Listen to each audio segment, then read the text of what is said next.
noticed that young autistic adults and children will avoid making eye contact. Most see this as a sign of introversion. They're just shy. But that's not always the case.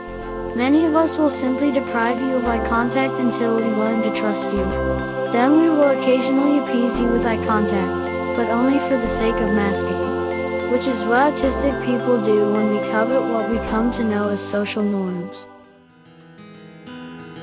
Ask my parents and they'll tell you that raising an autistic child is no easy feat. It's a tumultuous roller coaster of emotional meltdowns and madness, peppered with momentous and memorable moments filled with accomplishment, pride and joy. My mother would tell you I exhausted her with whys and how comes. And my dad, in his chill and humble nature, would say I kept them entertained. In all honesty, I kept them on their toes and drove them to the brink of insanity at times. But in reality my parents were perfectly appointed for the task of giving all of their children the freedom to essentially raise ourselves. And in doing so, they allowed their autistic daughter to dawdle and daydream and doodle her way through the institutional learning facilities we call school.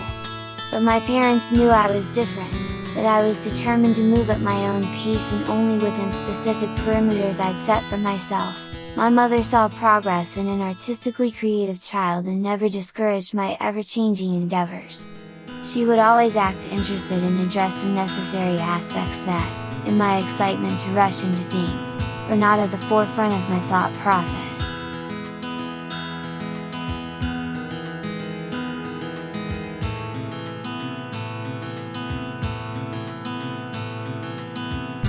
My father was an artist himself. A closet oil painter of scenic settings mostly, who seemed to appreciate that I'd inherited his talents.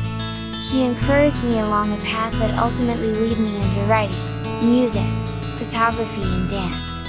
All those things I enjoy to this day, but have yet to make a living doing.